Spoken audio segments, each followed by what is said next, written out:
He's got a request. So I just turned on that light. So hopefully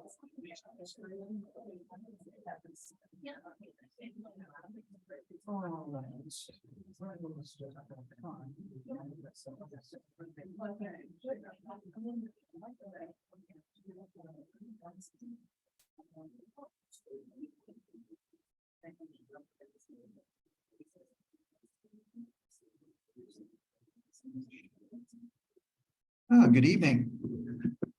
Nice crowd tonight. It's great to see people coming back to the MAC. My name is Andy Goldman. I am the outgoing president of the Spokane Society of the AIA. This is the last time I'll be up here for some time. As an archaeologist, because of COVID, I haven't had much time in the field, and my sabbatical at Gonzaga will allow me to go and explore underwater shipwrecks in Sicily. And I will be back, and then I will report to you about all the helmets and swords and the wonderful things that are lying on the surface floor there. Some of you might remember I gave a talk on that a couple of years ago. Anyways, we begin our final lecture of the 2022-23 lecture series with a short annual business meeting. This is our 75th year. We do it every year, so hang tight. I assure you this will be quick. And we're going to just say a few words about recent developments and put out a few announcements, tell you about we do an annual budget discussion here. So you'll have notes from the president, a quick budget report, and then finally we do annual elections of board officers for people who are members here. If you are a member of the AIA, we do sort of a slate, and then we sort of do voice acclamation and so forth. So we'll go through this real quick, and then we'll get to our lecture, which many of you are here and know our speaker, so it's exciting. More on that soon. Anyways, just a couple quick notes. We had 7 lectures this year. We've gotten up to 7 now annually, starting in September, and providing, of course, free open access lectures to our community. They've been hybrid lectures as well, and we intend to continue doing that as well whenever possible, posting our lectures on our YouTube site, which has worked out very well. We've had a growing number of people going there. If you can't make the lectures, you can find them there. So we welcome you to do that. Finally, we have our own webpage. It's taken us a while, but we do have a website now, easy to remember, www.spokaneaia. Not to be confused with the Architectural Institute of America. We're older. And we've been around longer, but we're the Spokane AIA. You can find all the information about our lectures and membership and other materials there. What we hope to do is to make it a repository of information and resources for archaeology in the inland Pacific Northwest, and we'll be continuing to develop the site over the summer and providing you with more details and more access to materials there. I'm hoping I have a little box there that says contact archaeological authorities, so that these people don't keep writing me letters telling me about Celtic glyphs that they found in their backyard, but to, get to somebody who actually can tell them what they're looking at, local stuff.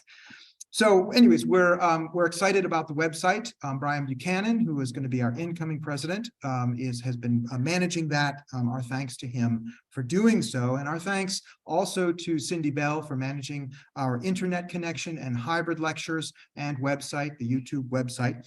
Many of you know this, but we do have our 75th gala coming up on May 6th. We had space for 96 people, and we have 94 people signed up for it right now.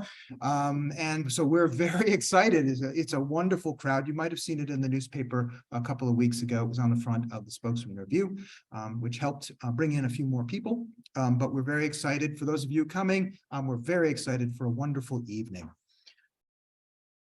We'll be recording that, I should say, and that will be available on our YouTube site, the lecture. Let me ask Katie Roth to come up quickly. She is our treasurer, and she'll just give you a review of our financials for the year.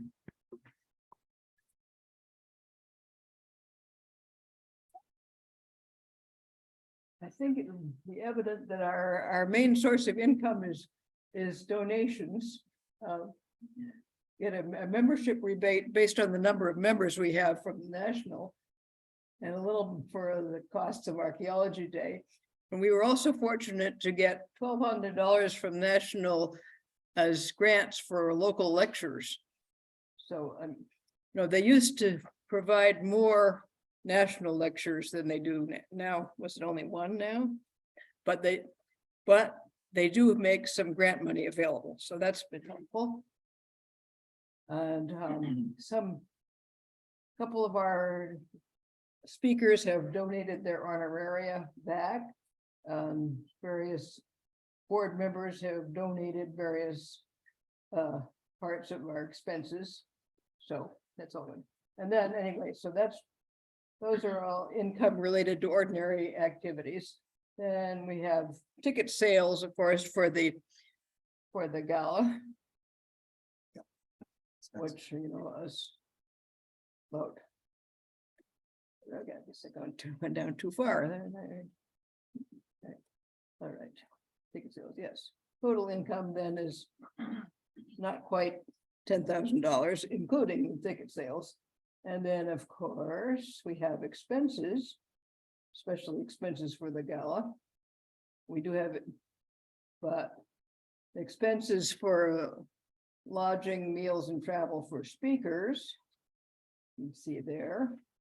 Oh, membership lottery. That's what we've been giving away, student memberships at each lecture.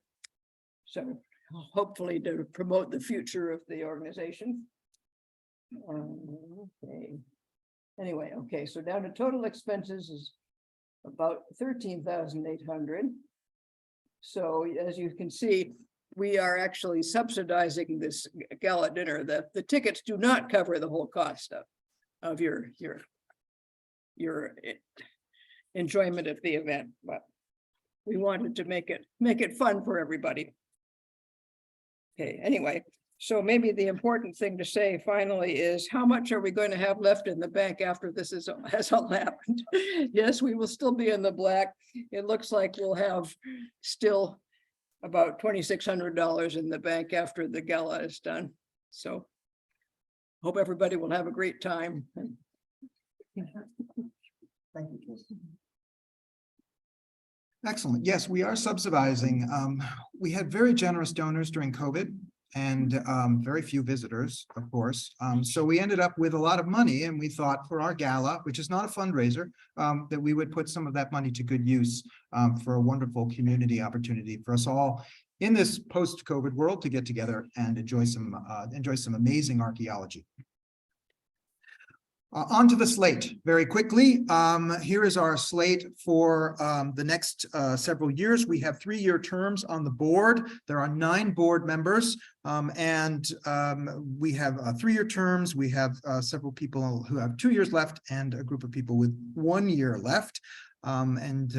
We have for 3 years left, Marion Ackerman, a new member, Amanda Gardner, who's in the back, who is our MAC contact, and we're very excited to have her.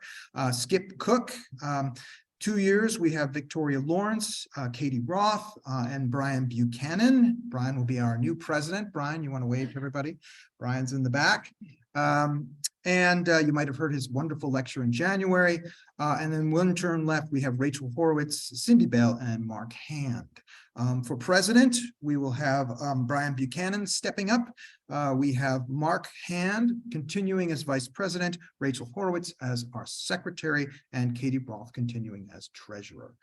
Those of you who are members, we do a voice vote, and we also do an online count. So if you're online and you do have members, please choose if you approve the slate or not. All those in favor? Aye. All those against? All those abstaining? Okay, I guess we have a slate. And it seems from the online numbers that I'm seeing here, we have approval as well. So wonderful. We have our officers in place. Our next task, which will begin after the gala, is to find speakers for next year. And we hope that we'll be able to bring you a wonderful lecture series again. All right. And the results, okay. All right.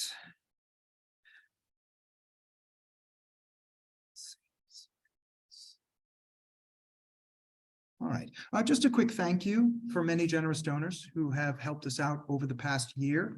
Gloria London, Brian Buchanan, Cindy Bell, William Appleton, Mark Hand, Christine Johnston, Suzanne Fleming, and Randall Souza. Several of them are our speakers who gave back the honorarium and asked us to support our students in various ways with their money. We'll have a drawing at the end of this for a new student membership, as we've done every lecture this year.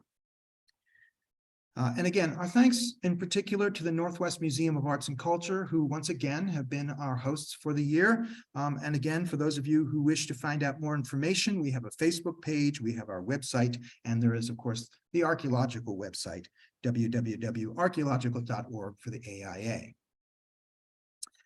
We're celebrating our 75th year, and we'll be recording this and posting this. This is a live presentation, and recording by others is strictly prohibited. The AIA respects the intellectual property of its presenters and asks that the viewers do the same. We thank you for your cooperation. We also offer a land acknowledgement.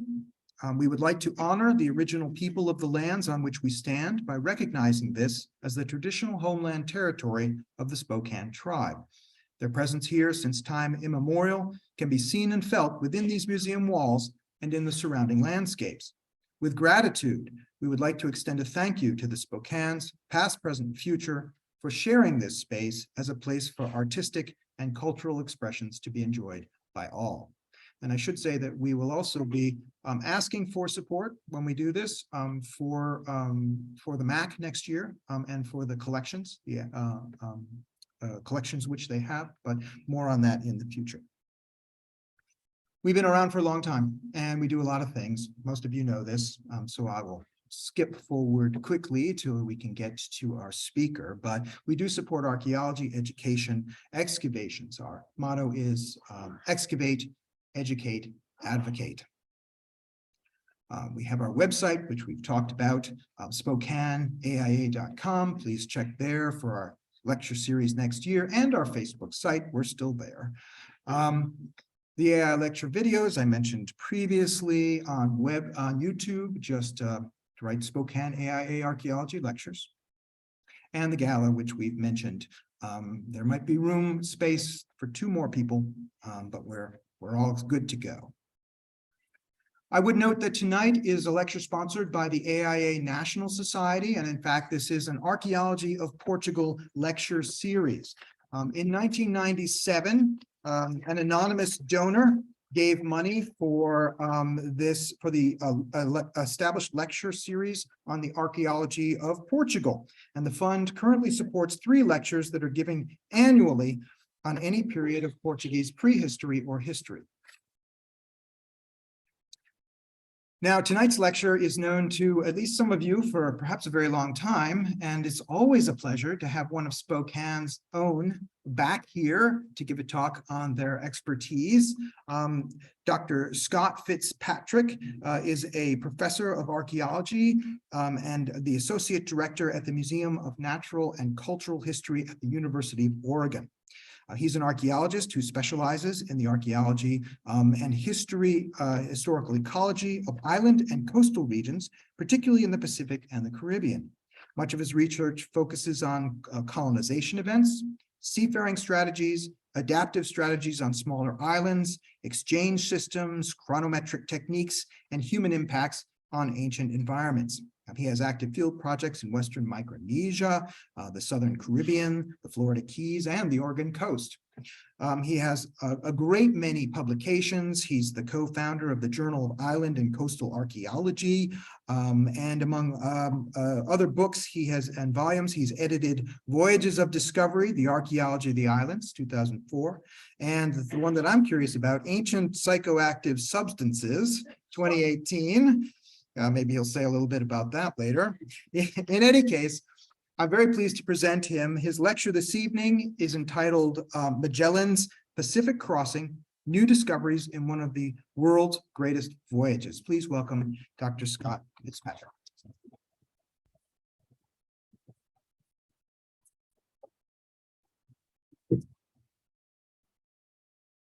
Well, thanks, Andy, for the nice introduction. As you mentioned, I am a son of Spokane, and I guess it were.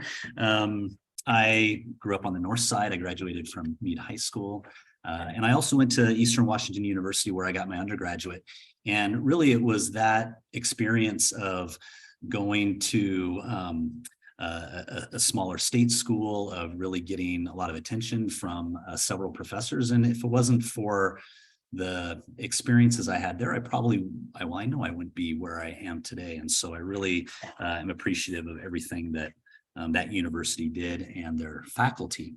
I've spent my career over the last 30 years or so working on islands, primarily in the Caribbean and the Pacific. And I first got my first big archaeological experience by working in Barbados with British archaeologists. And I went out there one summer. It was after my junior year of college. And I was gone for a couple of months. I was working with the same group of people in Barbados. And then I went to England for a month after that to also work. And this was before cell phones and before internet. I didn't really talk to my parents too much, and I was, gone for quite a while. And so I came back, and they asked me, of course, how things were. And I said, well, Mom and Dad, I learned two things about myself. The first is I think I want to do archaeology as a career. And the second thing is, I know I don't want to do it in England. I had gone to this beautiful island in the Caribbean. It was really only my second time on an airplane. I was excavating on this promontory overlooking the ocean, and it was a really pivotal experience for me. And I started to kind of wonder what it was like for people who first got to these islands, what happened when they got there. And as I've kind of accumulated this body of knowledge over the course of my career, I've become a little bit more interested too in the historic contact period, which also became a really important aspect of my dissertation work that I ended up doing at the University of Oregon in Micronesia. Let's see. Oops, I'm going backwards here. Okay. So tonight I'm going to talk about one side project that I've been working on with a colleague of mine for a number of different years, but I want to craft this narrative a little bit more broadly than just Magellan's voyage, because Magellan's voyage represents a number of different important aspects of world history, seafaring and voyaging, but also culture contact. But in terms of what this represents to me as somebody who studies seafaring, who studies how people got to different places, this really is a story of environmental challenges and climate, and also the ability to harness different kinds of environmental variables, primarily the winds and currents, in order to accomplish what your goals are. And this relies a lot on different technological aspects of things as well. So to begin, I'd like to read you this quote by Antonio Pigafetta in 1521, and he was one of those who accompanied Magellan on his voyage. And he said, "And if our Lord and the Virgin Mother had not aided us by giving good weather to refresh ourselves with provisions and other things, we had died in this very great sea. And I believe that never more will any man undertake to make such a voyage." This quote by Pigafetta, one of the few surviving members of Magellan's attempt to circumnavigate the globe, is clearly a testament to the challenges they faced to reach their goal. But Pigafetta was wrong in two respects. First, as we know, many after him did in fact make such a voyage. And second, it wasn't just men, but it was women too. There's one very good reason for this. It's that humans are explorers. In fact, I've spent the last 30 years of my career as an archaeologist exploring some pretty remote islands around the world. And based on my experience, I'm pretty sure humans have always been explorers. When we look historically at what humans have done across time and space, it's essentially a story of exploration. But what it takes to get to that point requires lots of different things. So we have explorers, we have people who have this desire or need or requirement to go somewhere. We have to have the requisite technology to do that, of course, whether that's on land, sea, air, or space. We have to engage in that exploration.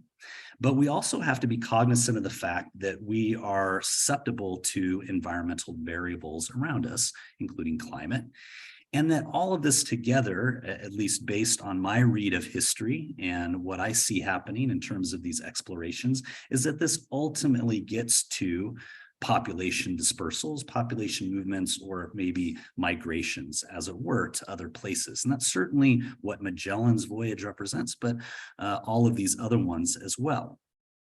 So from the very first time that our hominin ancestors stood up and walked upright across the savannas of Africa on two legs, we've had a desire to really move beyond boundaries, to discover new places, to test our endurance, and to satisfy our curiosity about what lies beyond. Now, these explorations occurred for lots of different reasons. To obtain food to feed our families, acquire resources for trade, to find a better way of life, or maybe just to simply show that we could do it. But let's not be too optimistic, because there's inherent risk-taking involved in all of these ventures, particularly when one strives to become the first to do something. So as such, the human story is not just one of exploration, but it's also a story of adventure and misadventure. So, for example, if we wanted to use a good case of seafaring, we can point to a number of different historical voyages. There are lots of them, but I really like this one.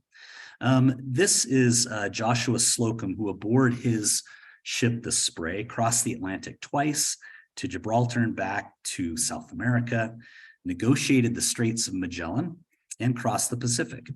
He also visited Australia and South Africa before crossing the Atlantic for the third time to return to Massachusetts after a journey of 46,000 miles.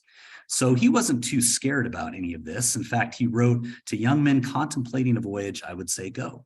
The tales of rough usage are for the most part exaggerations, as also are the tales of sea danger." And I'm not so sure I believe him with that.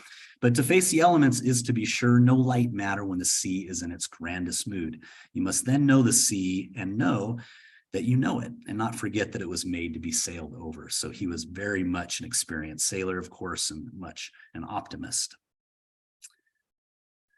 On land, well, who can forget Sir Edmund Hillary and his Sherpa Tenzing Norgay? He says, "No one remembers who climbed Mount Everest the second time." And I think that's certainly true. I don't think I could name the second person. In terms of flight, Amelia Earhart, who wrote, "Adventure is worthwhile in itself. Such an accomplished person so shortly after flight was first invented." And then we can't forget the first person in space, Yuri Gagarin. And he says, "To be the first to enter the cosmos, to engage single-handed in an unprecedented duel with nature. Could one dream of anything more?" I think probably his second most famous quote is, and this is a real twist, an ironic twist, I think, to technology, having the capabilities to go into space, but after landing in a cornfield, saying, "Don't be afraid, I'm Soviet like you who has descended from space, and I must find a telephone to call Moscow." So we have all these explorers and all these different mediums. And what's also interesting about this is genetic research has recently shown that there's a dopamine receptor gene linked to risk-taking.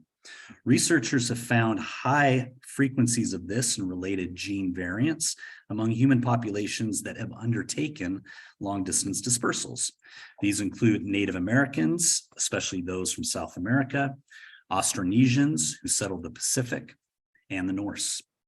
Studies in mice have also shown links between dopamine levels and enhanced or inhibited exploratory behavior. So one can imagine that risk-taking and exploratory behaviors in humans might sometimes be detrimental to passing one's genes on. But among those willing to embark on risky and exploratory ventures to distant lands, successful colonists might have seen actually a strong positive correlation and selection, including founder effects for such genes that thereby fueled further exploration. So in the study of islands, scholars have suggested actually that one of the reasons we see such a rapid and some might say dangerous expansive migration into places like the Pacific was because of something termed autocatalysis. This is the idea that because peoples lived in an island world, they essentially knew nothing different, that there was always the expectation that they would find more. However, this also probably led to many unsuccessful ventures, undeniably so. And as such, we will only really see archaeological evidence for colonization of an island when a voyage is in fact successful. And this is something I've written about and call the seafaring paradox. Nonetheless, despite these risks, history is replete with cases of great explorations on land, sea, air, and space. But while humans have a lot of ingenuity, curiosity, and wherewithal to overcome these obstacles, what other variables might be at play which have structured exploration historically? Now, this is a question that is particularly suited for what many have termed the world's greatest voyage and the story of Magellan. So, what spurred this research, and what can we really say about Magellan's voyage? And a lot of people have heard his name. They have some inkling of what happened, but I don't think most people really realize some of the nuances that took place in order to lead him there and what transpired after. So what really spurred this was a number of research projects I was working on in the Pacific. And in looking at historic contacts and Magellan's voyage in particular, 4 questions came up that were really peculiar in terms of his voyage that I wanted to answer. Now, these 4 questions were: 1, why did Magellan encounter such benign weather conditions when leaving the Straits and entering the Pacific? Now, Magellan gave the Pacific its name. He called it the Calm Sea. But that part of the Pacific, if anyone's been there or maybe even read about it, is nothing like that, typically. So Magellan ends up encountering some very unusual conditions. Why did he travel so considerably north of the equator when his goal was the Moluccas? He was trying to get to the Spice Islands, and he traveled quite a bit farther than he actually needed to. So why was that? Why did he see only 2 uninhabited islands after crossing such a vast distance of ocean? And finally, would their vessels have moved in a different direction if they'd entered the Pacific during other times of the year? And could this have changed the ultimate outcome of their voyage? All right, so a little background on Magellan first. Okay, he was Portuguese. His first name was actually Fernão. He was born February 3rd, 1480 in Portugal. And in AD 1505, at the age of 25, he enlisted in a fleet of 22 ships sent to host the Viceroy of Portuguese India. And in 1511, not too long thereafter, he and his friend, historical accounts are a bit fuzzy about whether he actually may have been his cousin, Serrano, participated in the conquest of Malacca, which is now Malaysia. So at a pretty young age, he had acquired lots of voyaging skills. He was a very accomplished captain, and he cut his teeth working in a part of the world that was becoming really a center of riches in terms of the spice trade. So what really spurred Magellan to try going the other way? Well, this was the result of what was called the Treaty of Tordesillas in 1494, just 2 years after Columbus had reached the Americas. So this was a contentious treaty between the Portuguese and the Spanish, drawn up by Pope Alexander, and bestowed the eastern hemisphere of the world to Portugal and the western half to Spain. So you can imagine this didn't make other European nations very happy, and also did not produce a very nice outcome for any of the indigenous peoples that they encountered during this time. So essentially, they're looking for a westward route that avoids having to encroach on Portuguese shipping lanes in their trade. So they're looking for a westward route. This is a Spanish attempt to reach the Moluccas without violating the treaty, and the avoidance of Africa's Cape Horn, which was notoriously difficult and challenging for sailors. It's also important here to loop in some of the correspondence that Magellan was having. Now, some of this is taken from secondary accounts. A lot of these accounts were lost in the Lisbon fire. But Serrano writes, I have found here, and he's talking about the Moluccas here, I found here a new world richer and greater than that of Vasco da Gama. I beg you to join me here, that you may sample for yourself the delights that surround me. And Magellan returns the response and says, God willing, I will be soon seeing you, whether by way of Portugal or Castile, by Spain, for that is the way my affairs have been leaning. You must wait for me there, because we already know it will be some time before we can expect things to get better for us. So right there, Serrano's essentially writing Magellan, and he's saying, come to the Moluccas, things are going to be great, and we're basically going to become rich, which was their goal. So Magellan embarks on the Armada de Molucca. He leaves Sanlúcar de Barrameda in Spain on September 20th, 1519, and there's about 270 men on 5 different ships: the Santiago, Concepcion, San Antonio, Victoria, and the flagship Trinidad. All right, so I'm kind of glossing over and moving ahead with part of this, but suffice to say, they've lost a couple of ships already by the time they get to the straits that now bear his name. And he enters this area that you see at the top right. And the 3 ships kind of move in and out of little inlets. They are trying to respond as best they can to these really rough conditions that they're encountering. So it's kind of this area right here at the tip. And then below that in the map in the bottom right, you can see what today is called Drake's Passage. Now, Drake's Passage is usually the shipping lane that's used most frequently, even though it's very challenging itself. This is because the Straits, Magellan, and also the other ones in there are very narrow. It's very difficult to turn ships around and to move multiple ships through there, so they often opt for Drake's Passage instead. And if I can get this to work here. I don't want to spend a whole time watching the video, but this gives you a little bit of an idea about what Drake's Passage as part of the world kind of looks like for a ship that has modern components to it, but is also a tall-masted ship. So you can easily get 100, 120 mile an hour winds. The conditions are extremely difficult for sailing, and you are at risk of being swamped. So this is a ship that can more easily navigate anything that or these earlier ships had. Massive velocities, sometimes attaining 130 to 200 miles per hour.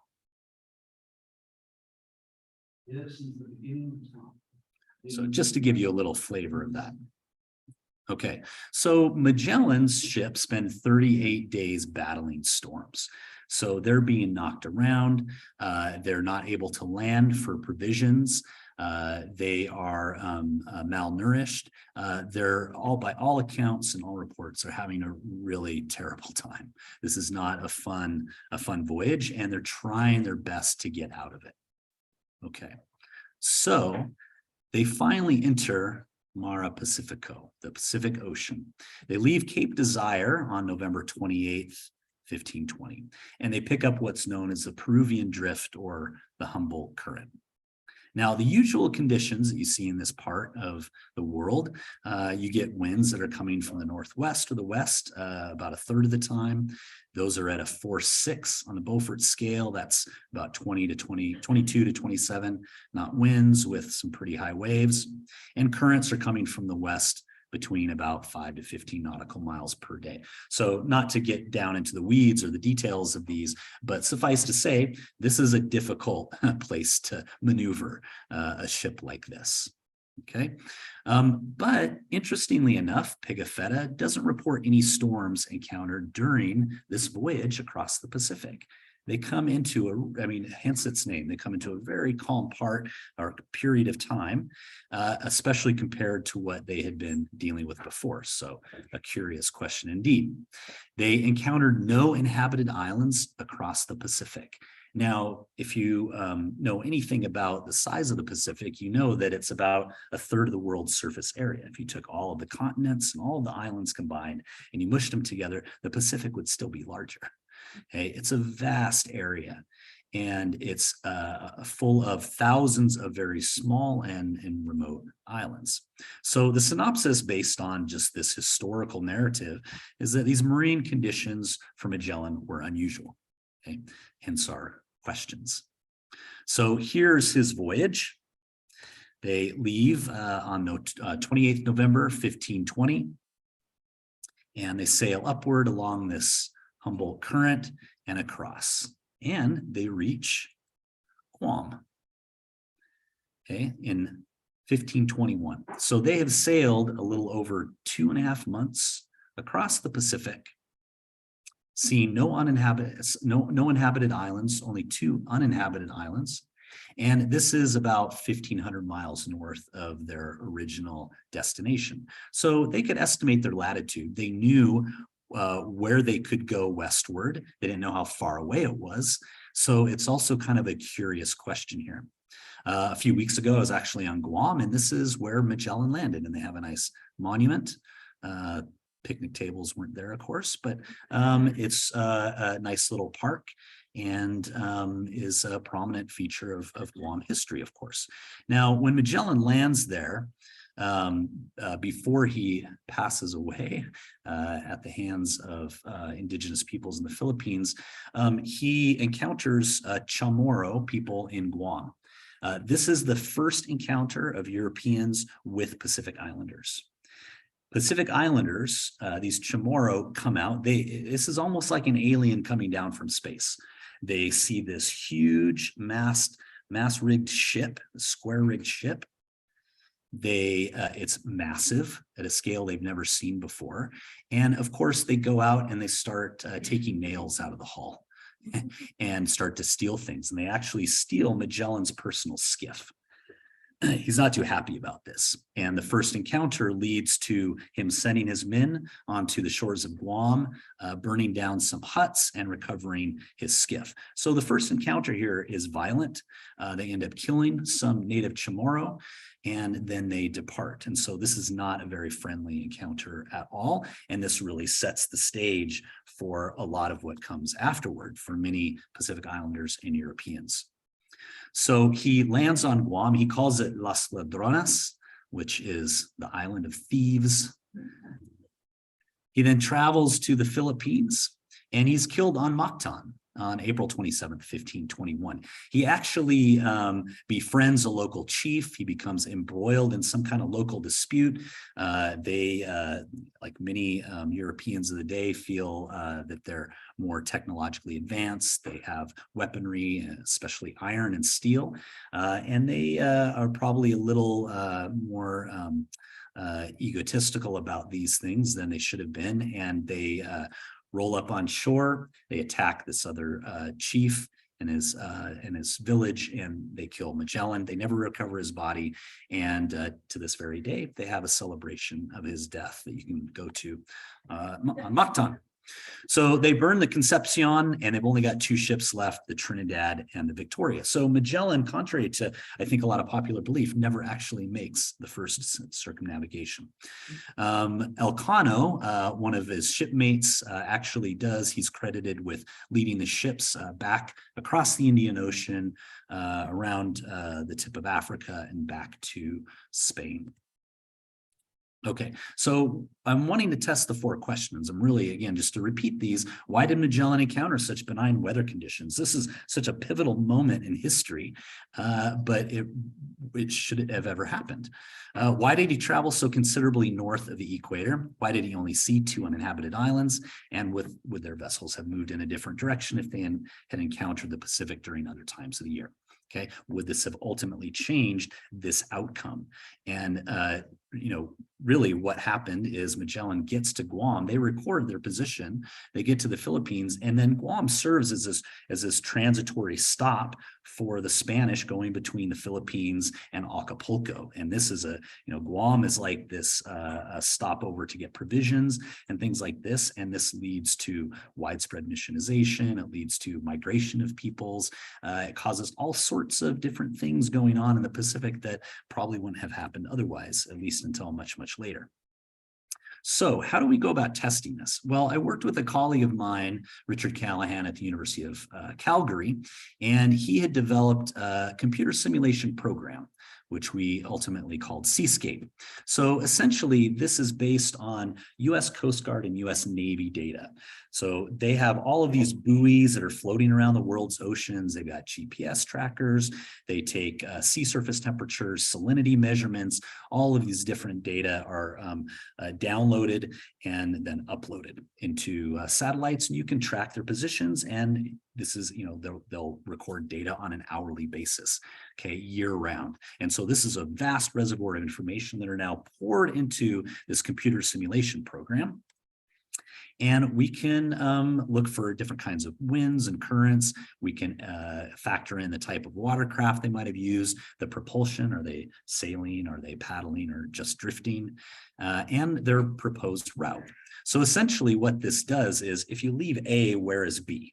Where do you end up given different parameters that you then include into this simulation program?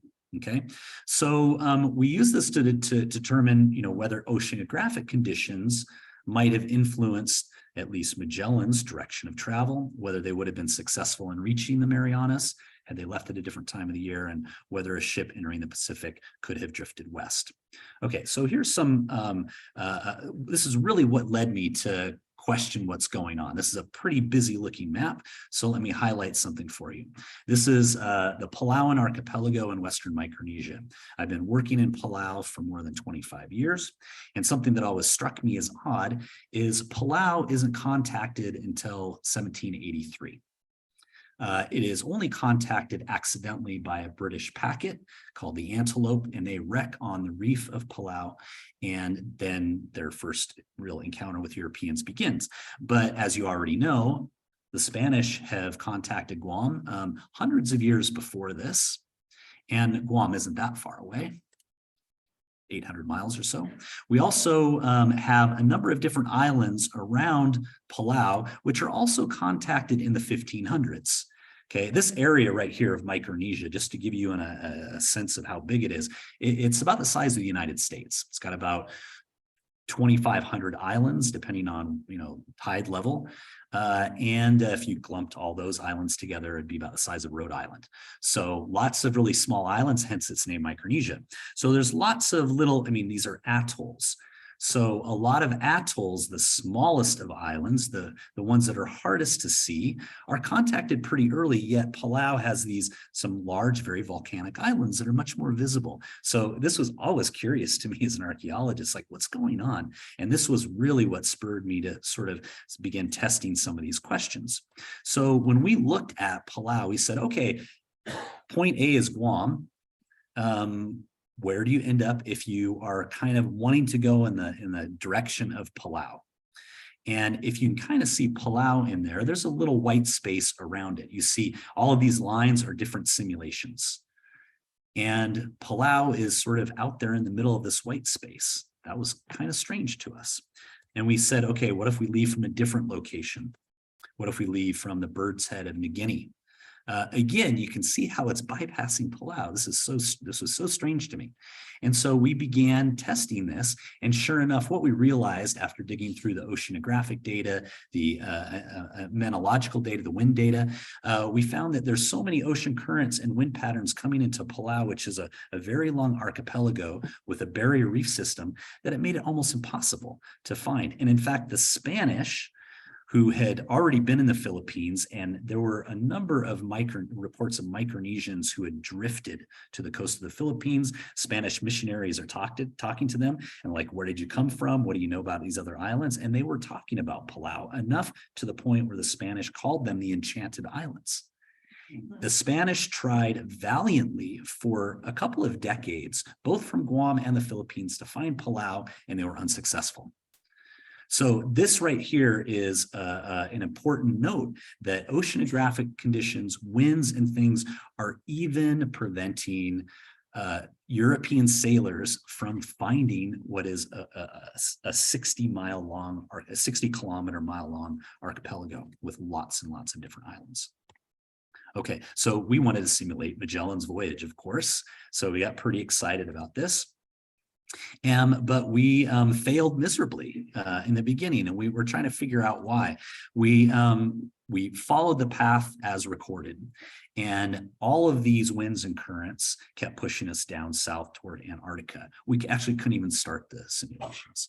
So what we had to do is we had to start a little farther north, and we just assumed we knew where Magellan had gone, and we just pushed the simulation up a little farther offshore and tried it from there, and then it kind of started to work. So this is one of the outputs of the simulation. We just said, okay, from this point, just head due west. And they ended up between Fiji and Vanuatu. So this is much closer to the route where we think Magellan would have gone, because he's going just on the other side of Australia there into the Moluccas or the Spice Islands. We did another one. Okay, let's just head north a little farther and then see what happens. And again, this is perfectly feasible. These are under, again, usual conditions. You end up catching, battle all these storms, get up to the northern part of Chile, and then start heading west. And the same kind of thing sort of happened. All right, so these results basically indicated that Magellan encountered extremely calm weather, which we kind of knew he did, but the simulations really do not reflect him encountering this calm weather, because we had to push this farther north just based on all of these data we're putting into the simulation. So the weather around the southern tip of South America is notoriously treacherous. It's essentially a graveyard of historical shipping. Lots of ships going down as part of the California gold rush. Drake was losing ships there. Captain Cook was having a hard time. All these really famous sailors were just really struggling with a lot of this stuff. Okay. He only saw 2 uninhabited islands based on their positioning. These look to be in the Tuamotus, and in the bottom photograph there are some of these atolls. And if you've ever been on an atoll, it's about 3 feet above sea level. They're really hard to see. And unless you get really close to them, it's virtually impossible. So why was he able, and why did he choose to go so far north? That's just super curious. So Pigafetta writes in his ship's log, we remained 3 months and 20 days without taking on board provisions or any refreshments, and we ate only old biscuit turned to powder, all full of worms and stinking of urine, which the rats had made it, having eaten the good, and we drank water impure and yellow. So right here, this is a good testament that things aren't going very well for him, right? We ate also ox hides, which are very hard because of the sun, rain, and wind, and we left them 4 or 5 days in the sea, then laid them for a short time on embers over the fire so we could eat them. And of the rats, which were sold for half an ecu apiece, some of us could not get enough. So they're just not having a very good time. Okay, understatement of the century. So they're really struggling. They're malnourished, and in all likelihood, they just did not have the manpower or the strength to do anything but probably drift. That's one idea. Okay, so drifting may have been an adept maneuver to save energy and provisions. Men were probably physically unable to work, but it doesn't mean under usual conditions that he couldn't have moved west and south if he had wanted to. Okay, but he also, according to, if you remember back to this letter, this correspondence he had with his cousin Serrano, that the Moluccas had no provisions. Could letters that he received from his cousin before this voyage have influenced his decision? Maybe he just felt this was not the right time to go. And he again, remember, they don't know how many days away this is. They have no real concept of how big the Earth is, or certainly the Pacific. So the other questions here, why did Magellan encounter such benign weather? Well, Sir Francis Drake in 1578, James Cook in 1769, and these are just two of many European reports, really talk about the inverse of conditions. The Straits were calm, but the Pacific was just treacherous. Why did they sail so far north? Well, again, nothing prevented Magellan from taking an alternative and maybe a less risky route, but could it have been a lack of food, as his cousin suggested? So could there be a different explanation that is climatic in nature? So the results of this suggest that, again, Magellan encountered exceptional weather conditions. There was a known drought in the Moluccas, and this is what his cousin is talking about. They're not able to produce the food, to produce the commodities, the spices that they were so hopefully going to rely on. What we think is happening, however, is that this is actually during an El Nino year. And we have evidence of an El Nino happening between 1518 and 1521, actually one of pretty good strength. Magellan's voyage actually is probably the likeliest, earliest historical record of an Enso phenomenon happening. So what really happens during El Nino, everyone's familiar with that term. This is when, I mean, typically we get winds and currents that kind of move from east to west. They move from South America toward Australia. The annual monsoon rains that come into Southeast Asia and India are a part of this usual weather pattern. But during El Nino years, you see these arrows going the other way. Okay, this is where the winds shift. This is where warmer water comes up along the Humboldt Current. Okay, so the west coast of the Americas becomes much wetter. The Western Pacific becomes much drier, and we hear about these, really bad forest fires in Australia. These accompany typically the tail end of these El Nino years, where they're just going through these pretty extensive drought periods. This happens across Southeast Asia during El Nino years, and in fact, the first time I ever went to Palau in 1997, my last day there, I'd been living there for a few months. I went on top of this very tall hill to get a good view of the islands, and I couldn't see anything. It was full of smoke. I could only actually see about half a mile. And this was because 1997 and 1998 were one of the biggest El Nino years ever recorded. Forest fires, because a lot of people in Southeast Asia still practice slash and burn for their small garden plots. These fires got out of control. And if you look at satellite imagery from 1997, late summer, early winter, you'll see these huge plumes of smoke everywhere. And it had moved hundreds of miles up north into Micronesia. So I didn't know it at the time, but then later got back and realized what was happening. And warm water fish actually move north and east. So in Northern California, around San Francisco, and even Southern Oregon during El Nino years, because that nutrient-rich cold water is disrupted by this movement of warm water, you can catch game fish, equatorial game fish off the coast, tuna, swordfish, mahi-mahi, things like that. We can look at archaeological and historical evidence for this. So we see this happening in tree rings when we get these really wet conditions on the western part of the Americas. There are a number of tree species where we can see these thicker rings that are remnants of really wet conditions. We can also use mollusks, shellfish found in archaeological deposits. The bottom right one shows one in Peru, and we can take what are called oxygen isotopes. There's two major isotopes here that we use, 16 and 18, which will give you an indicator of whether things are warmer or colder. And then we can also look at species of fish in archaeological records. And it's pretty cool along the South American coast to see, going back thousands of years, these deposits where you start to see tuna and swordfish, when in fact they really shouldn't be there at all. And these are indicators of an El Nino event happening. Okay, so this is what we call the age of exploration. Okay, this is also known as the age of discovery between the 15th and 18th centuries. But when I started out this talk, I gave you some other examples of these kinds of things happening, but I want to give you a sense of the scope of what this means in world prehistory, essentially, because humans have always been explorers, and these are actually, there's multiple ages of discovery that do not really give fair deference to what was happening before Europeans arrived. So I'd like to show you just this, a series of just graphics here. And what I want you to pay attention to is the left-hand axis, which says distance. And this is in kilometers. And there's a time span here that goes from 1 million years to 500 years ago. That's a pretty big time slice, right? But pay attention to the bottom left, which shows the island of Flores in Indonesia. Flores was never connected, even never connected to any other island or landmass during lower sea level. And we see Homo erectus, another hominin species, getting there almost 1 million years ago. They had to have gotten there by some kind of watercraft.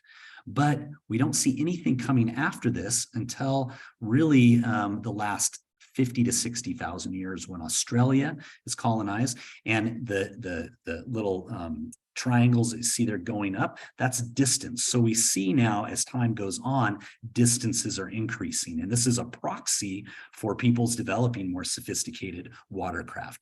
The peoples who got to Flores probably had nothing more than simple rafts. It may have been even a series of multiple accidental movements, but they got there. And that's pretty interesting. And that also seems to maybe reflect what we see in the archaeological record with, maybe you've heard of the hobbits or Homo floresiensis, these small little human species only found on the island of Flores, that may be a result of what we call endemic dwarfism, where you have reduced resources and your bodies become smaller. And we see that happening on islands actually fairly frequently.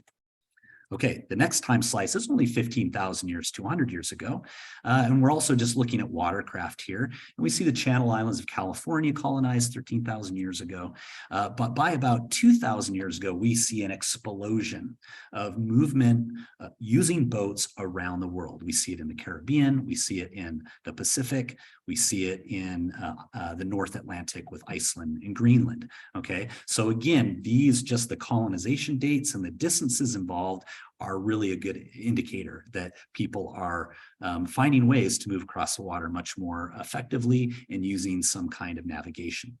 Okay, and now as we move into different kinds of technologies, and this is where population movements and climate comes in and trying to adapt to your environments, we see the colonization of the Americas, Columbus's first voyage, not the first though, of course, the Norse got there earlier, in the North Atlantic. Nonetheless, we see the Wright brothers in 1903 developing the first essentially winged aircraft. Okay, and it is astonishing. I mean, really, when you think about it in terms of distances, that only 24 years later, Charles Lindbergh goes across the Atlantic in an airplane. I mean, think about the technological advancements that need to happen for that event to occur. Okay, and then even in the last 100 years, we're now talking about air travel. You probably didn't even think you were going to be looking at that tonight. Okay, but again, sort of entertain me with this narrative of movements and technology and environment that after Charles Lindbergh in 1927, we see the first manned spaceflight in 1961. And we're seeing a distance here of 400,000 kilometers when in 1969, we get Apollo 11 landing on the moon. I mean, incredible. When you think about it in those terms, just the technological advancements going from moving on land to moving on water to airplanes and now spacecraft. So technology and climate as part of Magellan's voyage and all of these subsequent things that are happening. I like this quote from Ben Finney, and he was an anthropologist at the University of Hawaii. He was one of the co-founders of the Polynesian Voyaging Society, which built the famous Hokulea, if you ever heard of that. This is a double-hulled canoe. It's what catamarans today, modern-day catamarans, are based on. And this is the watercraft that was used to colonize the vast expanse of East Polynesia, Hawaii, Easter Island, New Zealand, and all these islands in between. And he writes that the global consequences of seafaring led directly to the bringing together of the many scattered branches of humanity into one global economic system. This is globalization par excellence. In effect, completing the first terrestrial phase of human expansion and setting the stage for the second phase of expansion into space. Okay, that's where it's coming from. If you know the famous physicist Michio Kaku, he now is, and this is not, he's not alone in this, looking at the technological history of movement using different kinds of either watercraft or aircraft or spacecraft. It says we've had 3 waves of scientific innovation, and essentially we must leave Earth or we will perish. Okay, the first wave was the Industrial Revolution, the steam engine and locomotive, etc. We now have the second wave, which is electricity and magnetism, TVs, combustion cars, etc. The third revolution is high tech. We've got computers, lasers, and the internet. Now the fourth wave is artificial intelligence, biotech, and nanotech. So what all of this is essentially is Magellan's voyage, connecting all of the things that are happening now after this, is related to climate in some form or another, altering the way history has played out over vast distances of ocean. Stephen Hawking, another physicist I'm sure you're familiar with, wrote a number of years ago, if we can avoid disaster for the next 2 centuries, our species should be safe as we spread into space. If we are the only intelligent beings in the galaxy, we should make sure we survive and continue. Our only chance of long-term survival is not to remain inward looking on planet Earth, but to spread out into space. We have made remarkable progress in the last 100 years, but if we want to continue beyond the next 100 years, our future is in space. And he's talking about a number of different concerning aspects of humanity, overpopulation, pollution, threat of nuclear destruction. All of these things are things that we often think about, but Stephen Hawking and these other scientists are using this as a platform to basically make the argument that we should continue searching for ways to expand how we operate as humans, and that includes moving beyond terra firma. We're also seeing the early stages of these climate changes that are now forcing people into migration. This is most frequently observed now in places where I work. I work in places where the Japanese built docks, airplane platforms and things in the water. And 30 years ago at high tide, they were fine. And now I go there and they're underwater.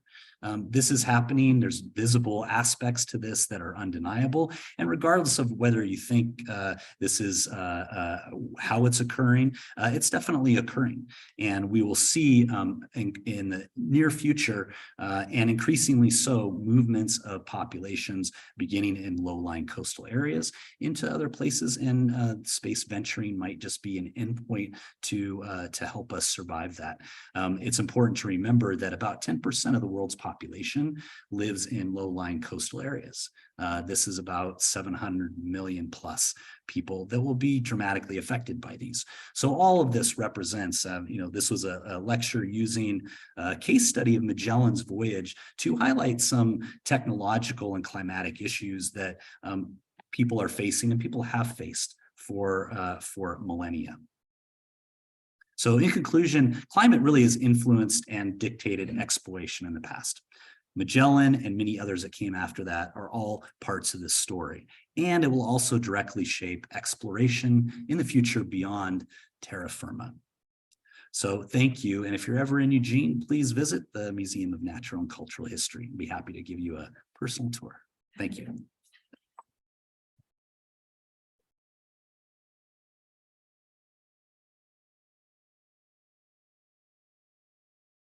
Do we have time for a few questions? Okay. I'm happy to answer anybody, any questions people might have. Yeah. I have just a rather simple one. What's the date of the exchange between Serrano and Magellan when Serrano talks about, come out here, it's really great? Yeah, so that is happening sometime. No, that's not entirely clear. Historical documents, because these are secondary sources, look to be, and you're actually pointing out a very important fact, is that people didn't have email back then, right? Or even a really good way to move correspondence quickly. So this is happening sometime in the mid 15, 17, something like that. Yeah. A couple of years before he actually leaves. Yeah. Because but I'm interested in how the kids travels around Europe, because in fact, in Moore's Utopia, Hythloday, if you read very carefully Hythloday's journey, he projects circumnavigation. He doesn't say it that way. But if you read very carefully where his day goes, the only way he can get back to Europe is through circumnavigation. Yes. I was just wondering how available, what information was available from ship's logs? And if they had ship's logs in, what was available to learn from those? Yeah, so Pigafetta's ship's logs, and there's also an unknown pilot that also published some correspondence, or that somebody published after the fact. And the Spanish were, these early explorers were pretty good about keeping detailed notes about their position, different kinds of wind conditions and other things that were happening. And so they're considered to be fairly accurate. In fact, our simulations that modeled his voyage ended up landing in Guam the exact same day, which I thought was pretty cool. And using modeling the same exact conditions as reported in their logs.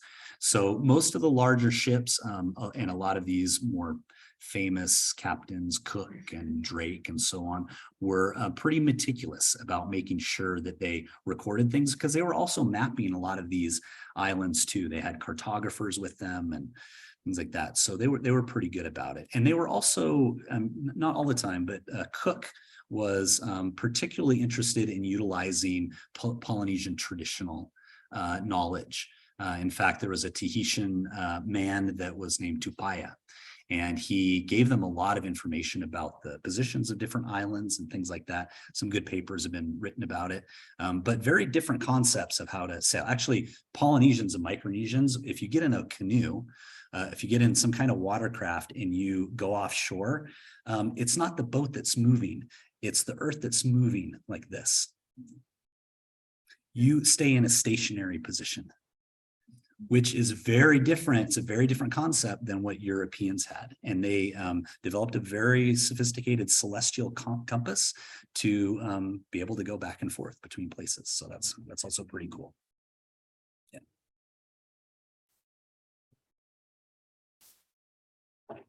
Yeah. I'm reading a book now called Breath by James Nestor.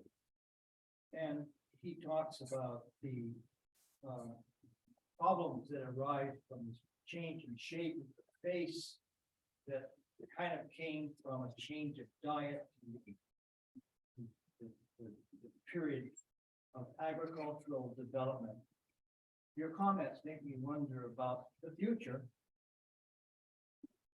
Beyond concerns about terrestrial agricultural development, and what kind of effects on human anatomy that will have. Talks about the mouth getting smaller, the jaw, Yep. ability to chew becoming less, presumably to make room, brain capacity. But comments, if you wonder about the future. So you probably didn't hear the question in the back, but asking about basically future evolution of body types and how we operate today and its effect on how we might look or conduct ourselves physically in the future. That's a little bit out of my wheelhouse. I'm a little familiar with some of those arguments or some of those discussions, I should say, some of those ideas. There's no question, though, that if you want to talk about climate, the fact that agriculture begins within 5,000 years, pretty much everywhere around the world, is a result of increasingly warmer and wetter conditions after the last glacial maximum. And those effects of agricultural consumption and consuming milk and things from domestic animals is in fact causing some biological changes in humans and some structural changes too in the mouth. And so our ability to have, most modern humans today tend to have a slight overbite. And that allows us to have certain kinds of sounds, like L's and T's, L's, that kind of thing.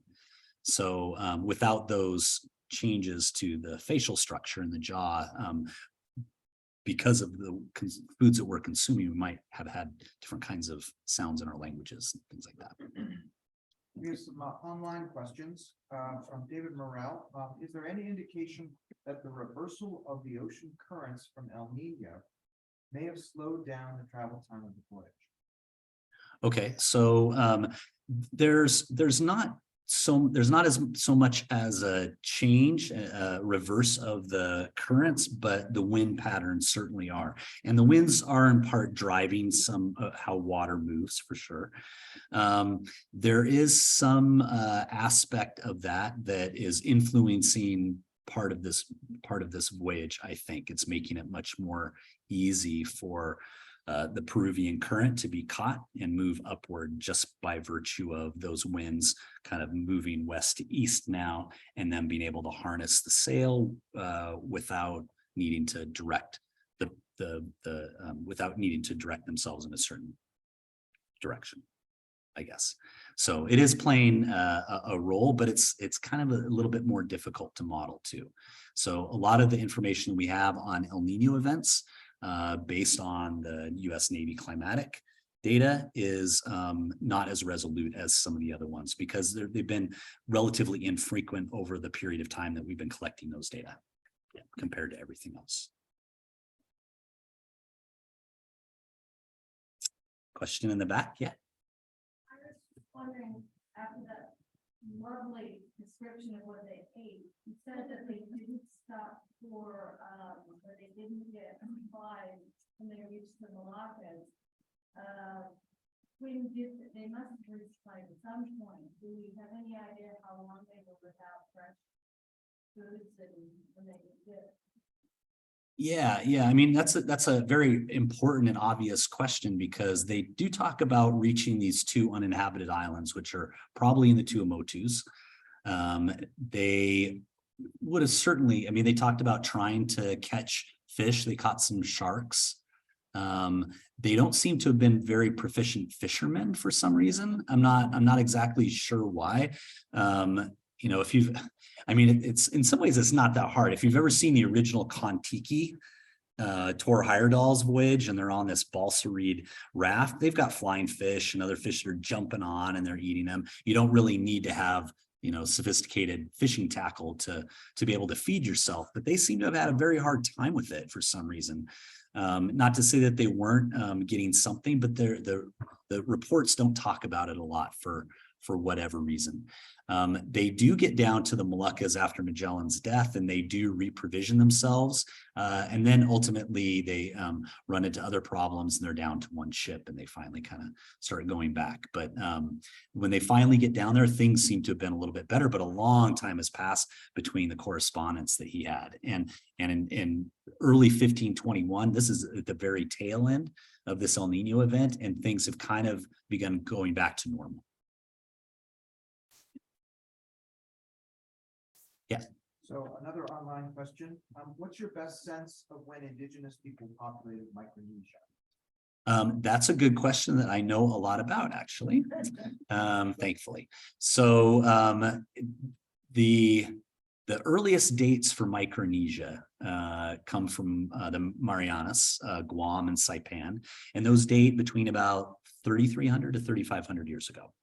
Palau, where I work, we actually have some of the earliest dates at one of my burial sites. Those date to about 3,000, and then there's other ones that might go back about the same time, might be contemporaneous. So the western part of Micronesia is settled as early as any island in what we call remote Oceania. So remote Oceania is most of the Pacific north of New Guinea. And we call it remote Oceania because it's the place in the Pacific where once you get on a boat and you get out offshore, you can't see anything else. There's no land that's intervisible.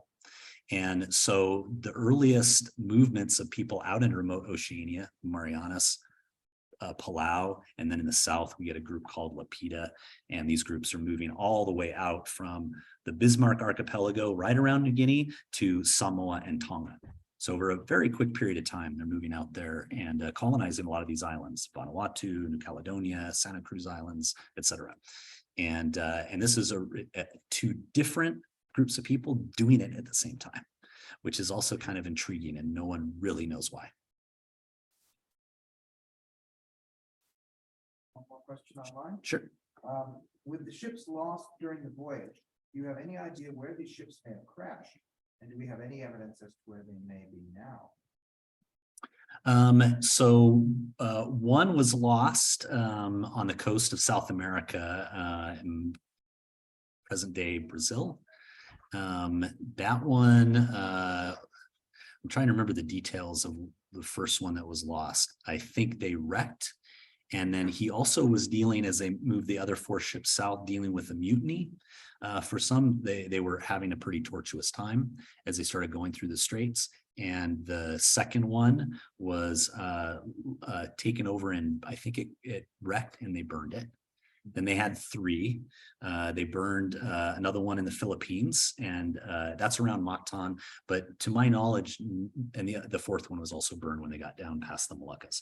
So to my knowledge, there's no evidence of any of these, in large part because most of them were burned and their locations are a little bit imprecise. So I'm sure maybe people have tried to find some remnants, but I don't know if there's been no successful identification anyway that I know of. Yeah. Any other questions? Okay. Well, Yeah. if there are no more questions, we generally end our talks with the raffle. So if you received a ticket on your way in, our speaker has generously agreed once again to reach into the fishbowl.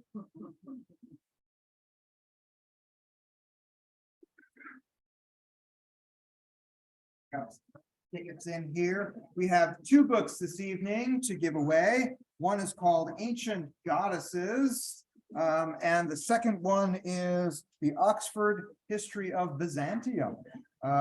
Anyways, 2 very different books, and whoever gets picked first gets to choose the one they want. All right. So I don't have a ticket in this, just so you know. Oh, look, it's mine. red tickets. All right, just the last 3 numbers. Just is the fine. last 3 numbers. Yep, 580. 580. 580. Yep. We have. Oh. Which would you like? Front row. Byzantium. Okay, and All right, I know you're all anxious for ancient goddesses here. 588. 588. 580. Who's the lucky winner? Have a 580. 588 right there in the back. Do we Yeah. have one? Yeah. Yes, excellent, great.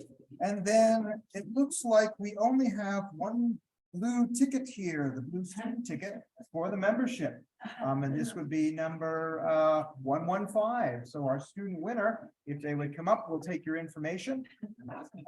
And that ends our 2022-23 lecture series. Thank you so much for coming.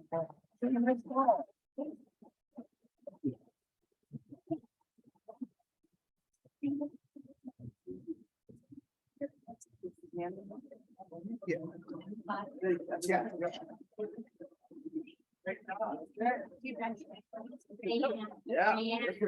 Yeah. One of the biggest crowds been in a long time. All right. I'll find out the number is. Big my big family. So, I mean, you know, I think it's also a topic that is very interesting. It's really fascinating, although. Yes. Yeah. Yeah. So the move, the starting point of that section. How do you explain? Big jump. It is that. Yeah. Yeah. Don't mean to put you on the spot, but. No. Yeah. No. Yeah. Yeah. Because I mean, essentially, we knew that he had gotten out there. Right. Yeah. I mean, we knew that the fix was that we weren't moving the simulation outside what they had gone, the direction and the place they had gone. We just didn't exactly know why. Yeah. All right. We were fudging a little bit, but it wasn't All right, we have some. Hi, how are you? Nice to see you.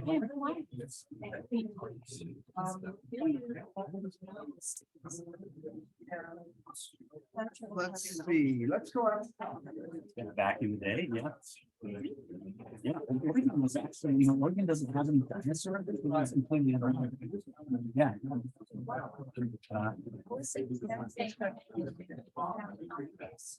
And then also, it's a lot of that answer going on the island, so I went to the island.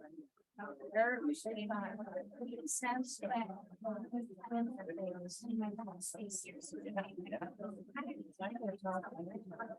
Yeah, you get, I mean, you can see some mountains out in mollusks, you know, the thousands of feet high. Yeah, I know, that's neat, huh? Yeah, there's, actually, it was a big deal a few years ago because we used to be so it's at the museum. We found the first dinosaur bone ever. But he thought it was probably what we call float and float. So it was one that floated in the water, right? And then just deposited in Oregon. Yeah. Yeah. So I did not know. yeah. Just so Yeah. interesting to find out. Yeah, I mean, I'm not a geologist. I don't know exactly, but yeah, for sure. And it's so interesting. Yeah. That's cool. Yeah, thanks. Thanks for coming. She was- oh, Yeah. Ancestors came to us, Oh, did they? English.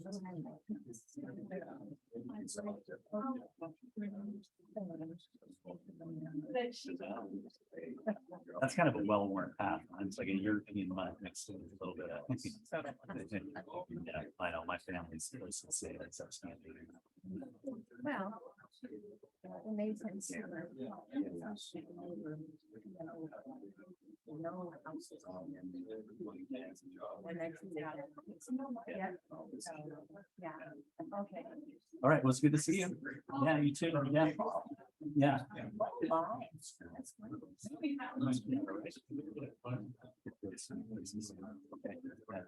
Tomorrow or I mean, there's so much more. You don't have to.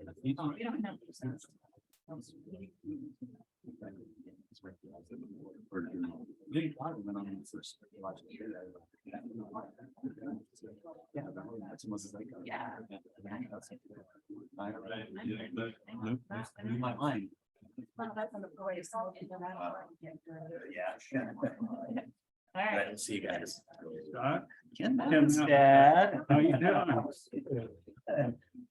It's been a long time. Hi. How are you? Good, how are you? Hi. How's it going?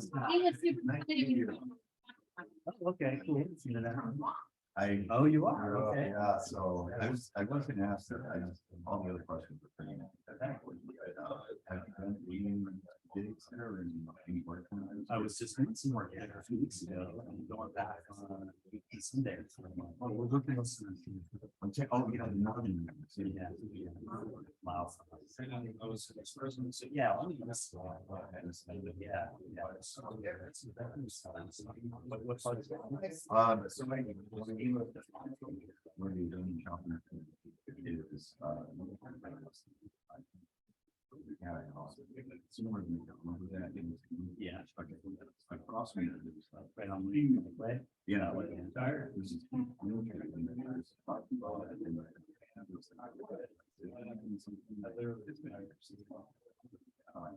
our house used to be just. That's small. The back is so small.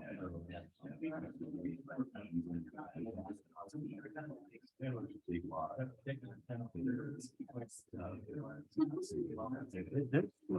Yeah, there's still these like jungly areas. Oh, yeah. You don't really think about, yeah. Like one of the worst sites I've ever had. It's just there. Long.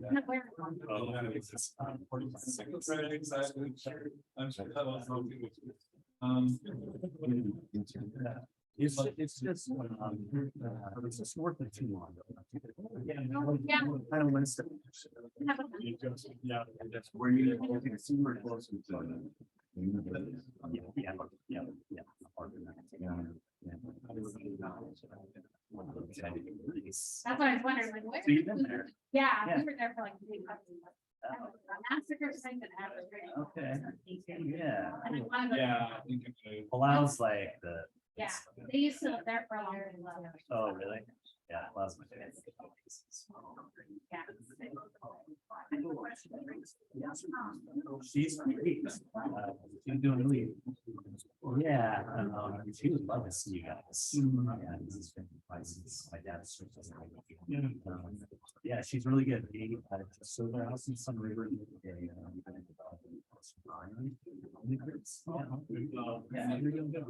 Brian took her to. So we did that. And we were right to Portugal. So because there has been really. Yeah. So. Yeah, she's so really healthy. Yeah, so. Yeah. Brian's doing really good. Yeah. You got.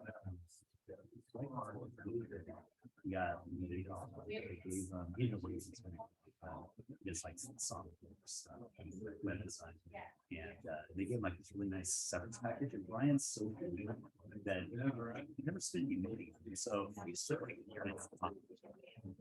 no, it's not right. Yeah, like he just took it.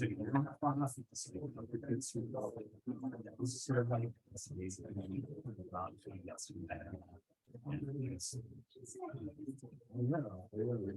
Yeah, so that's for some.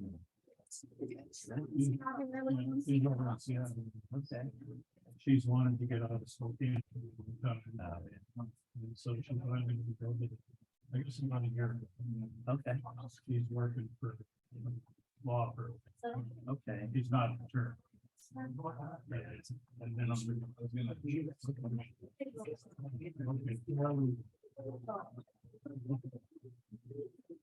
I wish it was lightning And fast. he's got $1 for two. Yeah.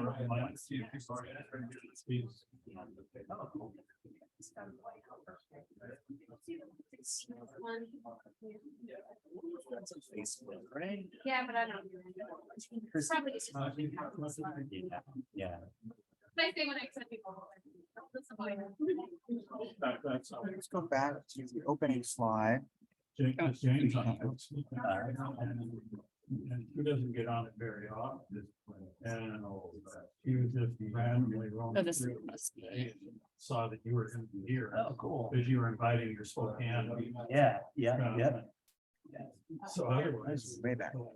This one. Nope. Here's the opening one Oh, okay. with the title. But not for this, until my parents told me, but I didn't even know about it. We were waiting for that. There we go. That one's- Yeah, I used to babysit. Yeah. It's gonna start right at the beginning. Our cul-de-sac. There's like Head down. around. Yeah. Made my rice. And cities. Scott was kind of the responsible one in the neighborhood Yeah. of the kids, but at least Yeah. we thought so. Yeah, it's pretty responsible. Yeah. Brian. Yeah, can we borrow him for a second? I told him that I would take some photos of him with the background as if, Oh, yeah, as if he's giving the lecture. So we're just gonna, can I have? It was really great to see you guys. Yeah. Right over here. Yeah. So many great members. Like.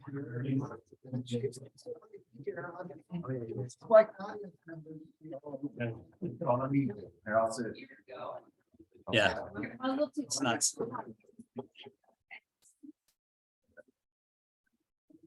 Get my glasses on, right? Okay.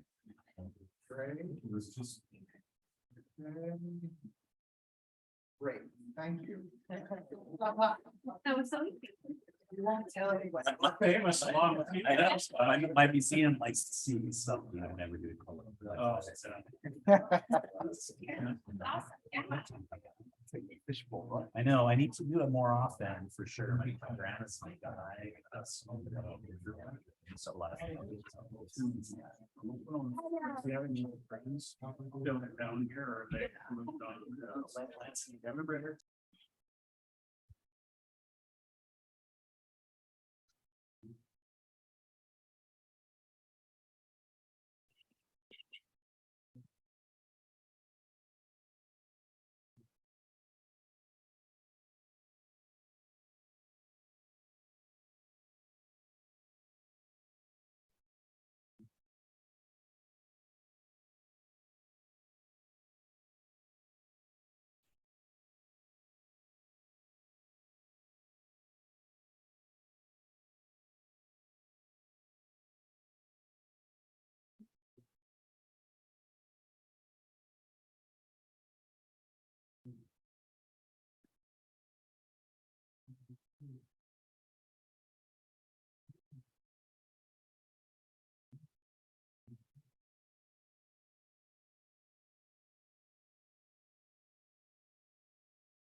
George, can you hear us? I can. Okay. You want to ask your question again or just let Scott read it? Yeah, I can see it. Yeah. Yeah, so- hi, Scott. Yeah, thank you. Yeah, good question. So with my somewhat limited knowledge of, I mean, I'm kind of keep abreast of some of the earliest sites that you get in North America and South America. There has been, and I don't know what ages you're kind of thinking of, but for a long time, there's been those sites like Monte Verde. Yes, in Chile. In Chile, yep, that Tom Dillahay has been working on, and he's, you know, for years and years come under fire for those early dates, which are like 20,000, but I think those are pretty good now. The maybe the really early dates like 50,000, 40,000. I've some of those sites I know are lithic scatter sites, and there's some indication that those were produced by primates, not human, non-human primates. Because they've seen these behaviors taking place, and there's no other kinds of materials around them that would maybe be indicative of humans making those. So I think there's some question, they're calling into question some of these really early sites that Brazilian archaeologists have been reporting, because they think that that's been going on for a very long time, that kind of non-human primate behavior. So that's just kind of one I know. I don't really, at this point, I don't know if I really envision a south to north migration, when we consider that a coastal route is probably the most likely early movement. And we're starting to see some earlier sites in North America compared to those now, not necessarily equivalent, but they're those sites in New Mexico, the footprints in New Mexico that they think might be like 20 or 22. That's going to be debated for a while. There's the Cooper's Ferry, one in Idaho that I think they have pretty good dates around 16,000. Yeah. Okay. Yeah. Yeah. Paisley Caves are maybe 14,000. Yeah. So anyway, I mean, I think there's still a lot to be found, and there's lots of places in South America that deserve attention, but yeah. All right. Great. That kind of answers the question. Yeah, thank you. Yeah, I had heard another AIA lecture on South American archaeology, and excuse me, the question I asked that person, I forget the name, was why we weren't finding any equivalent older sites in North America, and one of the responses he came back with was, well, he thought that there might have been a possibility for a movement across the Pacifics in the southern hemisphere. And I mean, I'm strongly in the Beringia camp, but I just felt like I had to ask the question to you to see whether you could envision any scenario where that was possible. Yeah, I don't think there's really, I mean, it's an intriguing question, but I don't think there's really any good evidence for it. I think that what is probably most likely is that you're getting these early coastal movements. It's what actually the executive director of the museum at Oregon, John Erlandson, has postulated this as the Kelp Highway. If you want to kind of look that up. And because of sea level rise, I think a lot of those early sites that are coastal are probably drowned. So that early evidence that we're looking for is probably obscured and underwater. Yeah, I'm familiar with Erlandson's work, and it makes a lot of intuitive sense to me, and as opposed to across the Southern Pacific, which doesn't make sense to me. But thanks for a great lecture. I really appreciate you sharing your subject with us. Sure. Yeah. Thank you for attending. I appreciate it. Night, George. Yeah, thanks, Cindy. Appreciate it. They're kicking us out. Scott, are you going to need to rise back, or are you going to go?